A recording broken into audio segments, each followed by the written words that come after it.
everybody, it's Mike and Julie with Adventures Over 60. We're on our way south, but we have had a beautiful stop visiting our sister Mary Kate and her two kids, Luke and Rosemary. They have come up with a couple of questions that they wanted to ask us about going on the trail. So take it away, Luke and Rosemary.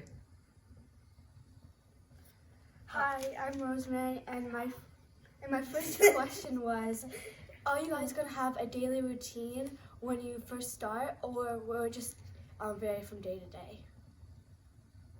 Well, we think it will vary because every day is a little different. But one thing that we do know, that we do want to have a lunch break. We know we want to stop every day for lunch for maybe a half hour.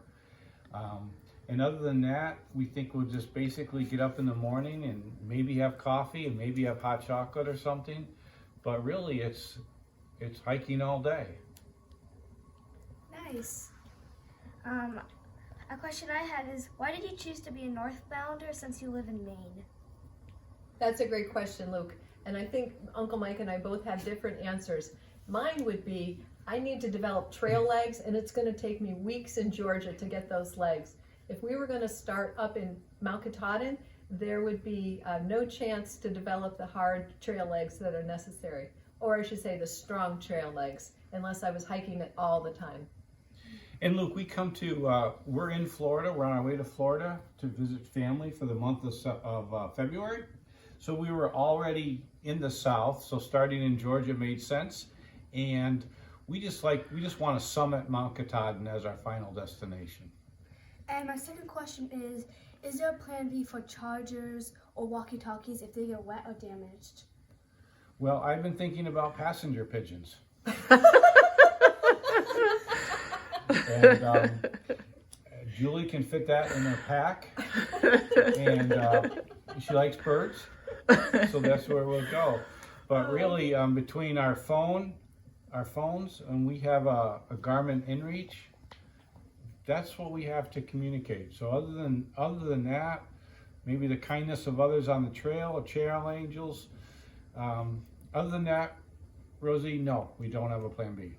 The plan B modified is once we get to town, we can recharge all of our devices. If they get completely wet and are ruined, then we're in trouble. We would have to buy a new battery bank power. Whereas the pigeons, they don't mind being wet so much. So I'm still opting for the passenger pigeon. So another question I have is, you're going to go through mud, snow, and rain. What inspires you guys to keep going? I think what is going to inspire us is we're going to try to inspire each other and encourage each other to keep going. We also think that we hope to encourage others that are having lousy days. And we know there's going to be lousy days, but they don't last forever. And there's a whole trail community out there where people support each other. And we're hoping that that's the case. But we know we're going to have some rough days, but we're okay with that. That's smart. And what? Go ahead. That's awesome. Will you record or edit? And if you do, when will you edit? Very good question.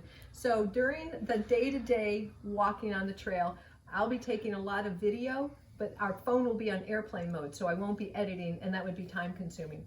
So once we get back to the tent at night, if there is cell service, which apparently there is 80%, 90% on the trail of internet, then I'll be able to do a little bit of editing, but most of that will take place in the town that we are going to land every couple of days or once a week at least. We come. Another question I have, in the last one, how often will you stop in town? We're not exactly sure, Luke. We could probably go into town every 2 or 3 days if we wanted to. Now, sometimes we'll go into town just to get food, get some food, do some resupply, and then get back on the trail. And then sometimes, depending on when, like for example, if you don't get to town until 4 or 5 o'clock in the afternoon, we may just spend the night in town. So, and then there's also the weather. If the weather's really kind of nasty and it may be a good idea to stay in town, we might do that too. So, we really don't know. But we're never that far from a town.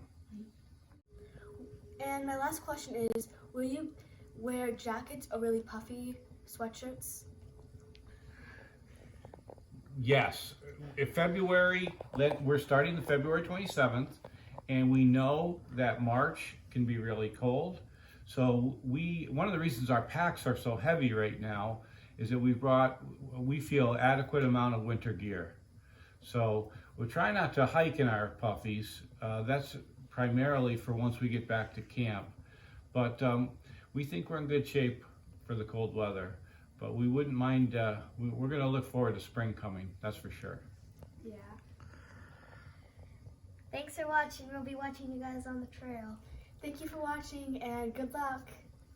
All right, bye-bye. We love you, kids.